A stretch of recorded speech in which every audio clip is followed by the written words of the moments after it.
Hey everybody, welcome on into the Delmarva Sports Insider, your go-to live and local show dedicated to all local sports.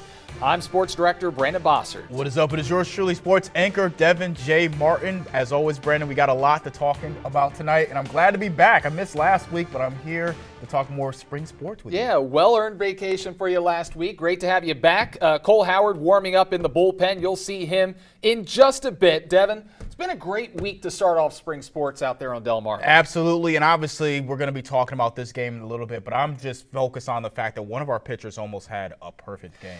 Yeah, it was a lot of fun to watch, and it was a great moment out there. No matter if it was a perfect game or a no-hitter, we're going to start on the lacrosse field tonight as two of the best on the peninsula went at it in Centerville tonight. We're talking about Queen Anne's from the Bayside, Cape Henlopen from the Henlopen, and it was fantastic. Yeah, it was, and it's always a great game when these two teams play. Last year, Cape beat Queen Anne's by 1 goal, and it was a final score of 9-8. Let's see if this year's match was going to be just as close as last year. Now, this game was close from the start. To finish, Carly Hickson gets around the Cape defense, and she fires one through.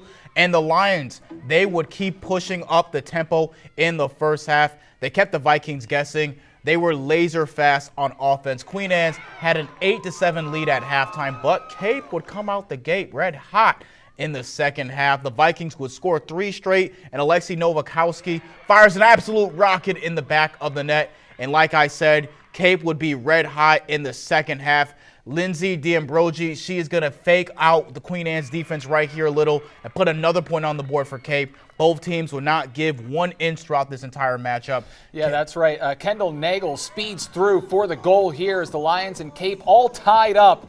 And it would stay that way almost till the final seconds. Time running down on the game. Both teams tied at 12. D'Ambrogi gets the pass and scores the go-ahead goal. Less than 10 seconds remaining. What a finish to this game as Cape Henlopen goes up 13-12, and that would be how this game ends. Wow. We caught up with head coach Lindsay Underwood after this game. A battle of two titans. This is what she had to say about that nail-biting finish.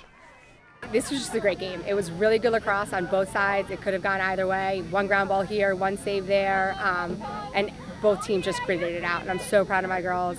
They made real-time adjustments because we had to, because Queen Anne's was doing such a great job, and they handled it with composure. Lulu picked up that ball, was driving down the middle. I knew something good was going to happen, and the best part is the girl who scored it, Lindsay, it's her first game back in over a year from injury, so just a little bit sweeter for her to get it through that game and come out with a goal.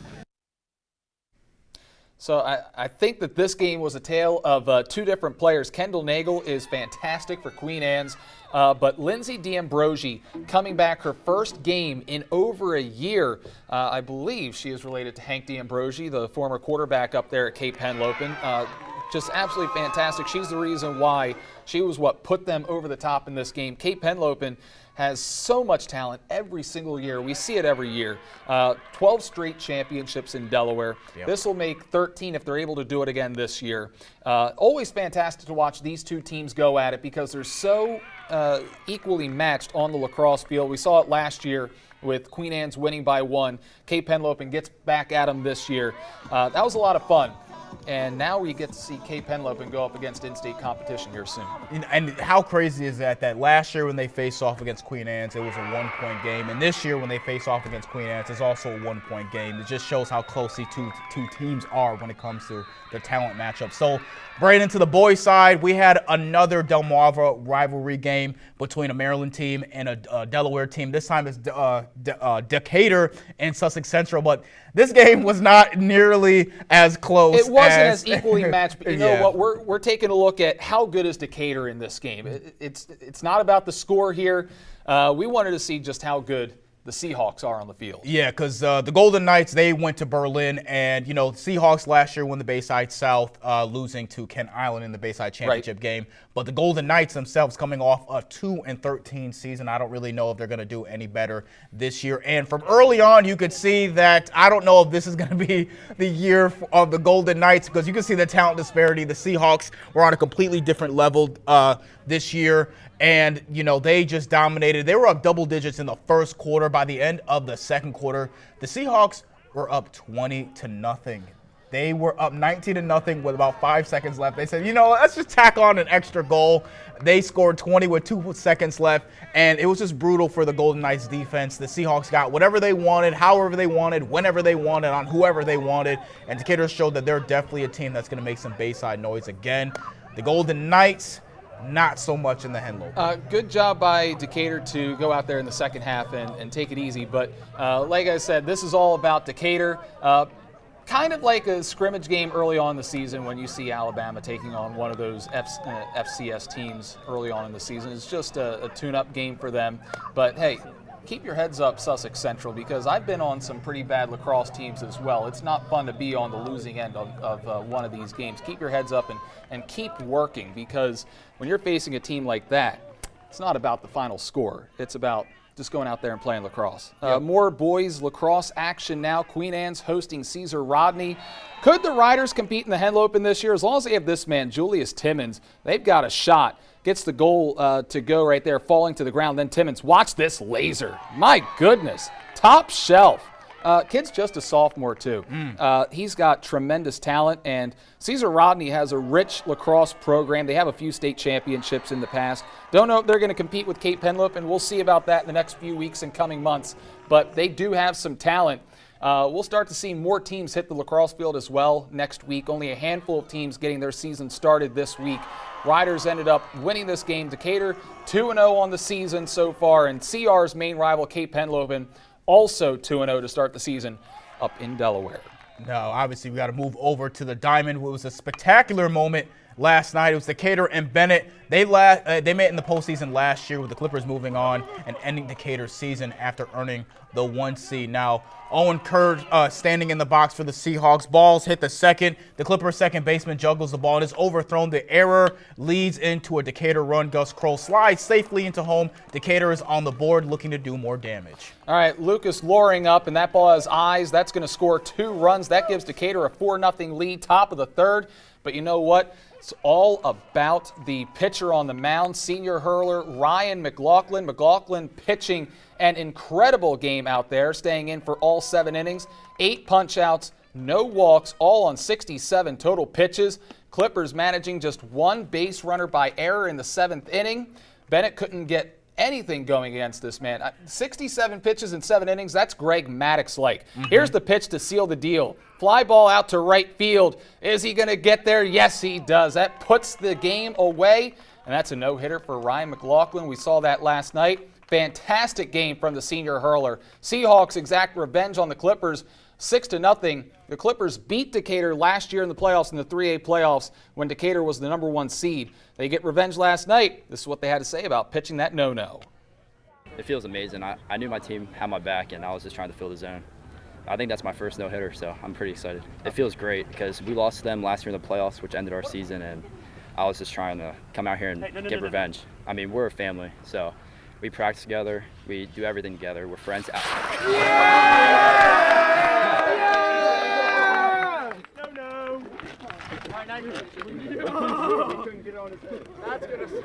That's going to be a fun bus ride.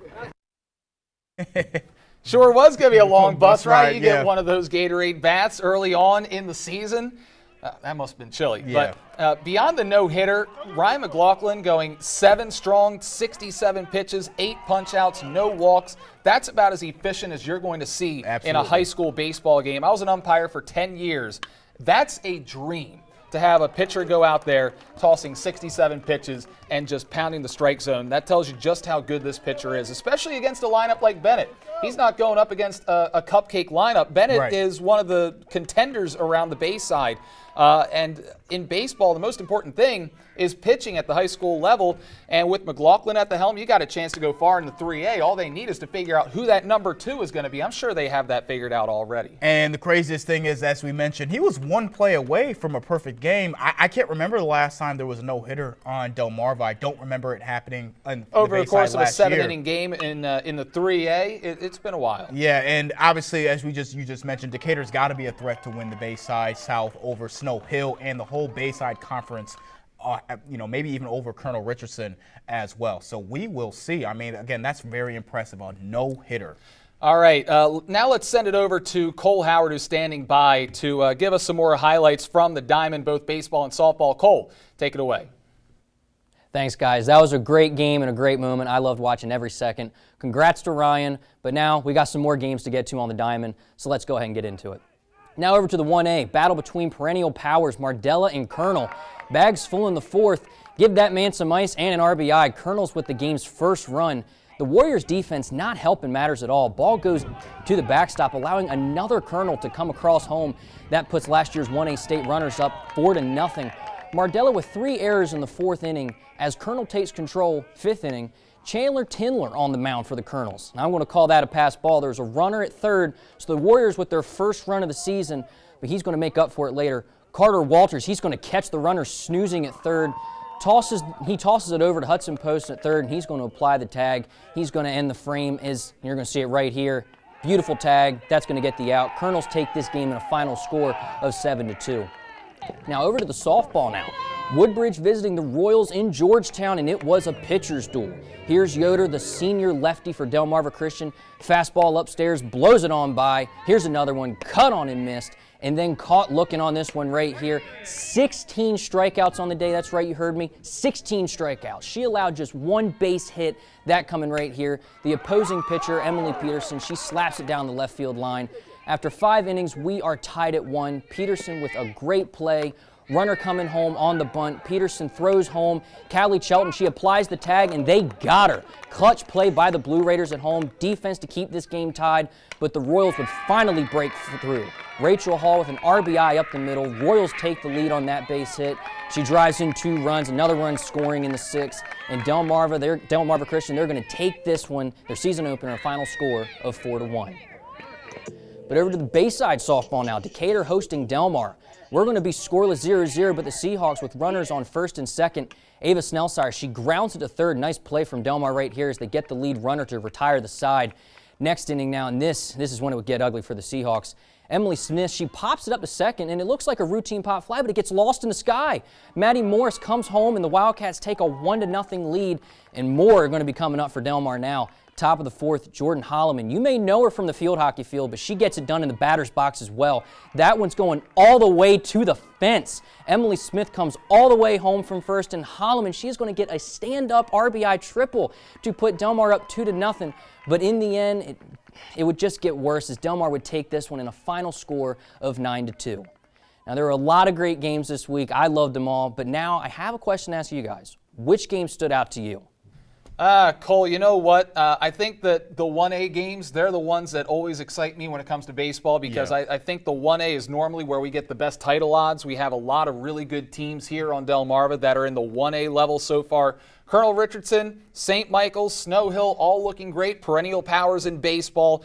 But in the 3A, Decatur's really looking good. They're really looking like the real deal this year. I agree with what Brandon said. I think Colonel Richardson is another team that's looking to go really, really far. Obviously, they met up with Snow Hill deep in the playoffs last year. And they went all the way to the championship last year, came up just short. And I think this is something that they may be able to repeat the success that they had last year. I mean, they dominated Mardella. Mardella's a pretty good team, but they smoked them earlier in this week, and I don't see any other team in the Bayside really that's going to be able to stand in their way. And I think they may be able to go for another run and possibly win the state title in the 1A. Yeah, that's right. And the Colonels, they're just a few years away from being undefeated state champions a few years ago. So Colonel Richardson, always a baseball power.